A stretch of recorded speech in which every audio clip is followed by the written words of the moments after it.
દિલ્હી મુંબઈને જોડતા એક્સપ્રે પર આખરે અંકલેશ્વર પર હવે સીધું જોડાણ મળી ગયું છે. એક્સપ્રેવે સામાન્ય રીતે 25 કિમી અંતર બાદ જ એન્ટ્રી અને એક્ઝિટ પોઈન્ટ આપવામાં આવતા હોય છે, પરંતુ ભરૂચ જિલ્લામાં માત્ર 10 કિમી અંતરમાં જ નર્મદા નદીની બંને તરફ હવે એક્સપ્રેવે પર જવા માટે આવગન માટે એન્ટ્રી અને એક્ઝિટ માટે સ્પેશિયલ કેસમાં મંજૂરી આપવામાં આવી છે.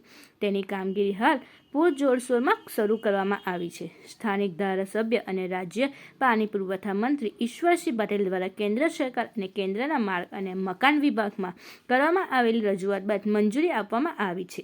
આ અંગે મંત્રી ઈશ્વરસિંહ પટેલે વાતચીતમાં જણાવ્યું હતું કે અંદાજે 100 કરોડના ખર્ચે રેમ્પવે પુલ ગામ બ્રિજની બંને તરફ બનશે અને માત્ર 4 મહિનામાં કામ પૂર્ણ કરવામાં આવશે. મહત્વપૂર્ણ વાત એ છે કે સ્પેશિયલ કેસમાં 10 કિમી અંતરમાં નદીની બંને તરફ એન્ટ્રી એક્ઝિટ જોડાણ મળ્યું છે, જેનાથી ઉદ્યોગ ટ્રાન્સપોર્ટેશનને ફાયદો થશે તેમજ જિલ્લા ટ્રાફિક સમસ્યા પણ હળવી બનશે. કેમિકલ કન્સ્ટ્રક્શન અને એશિયાની સૌથી મોટી જીઆઈડીસી એવા અંકલેશ્વરના ઉદ્યોગો તેમજ પાનોલી ઉદ્યોગ હવે સીધા જ દિલ્હી મુંબઈ એક્સપ્રેસથી કનેક્ટ થઈ જશે.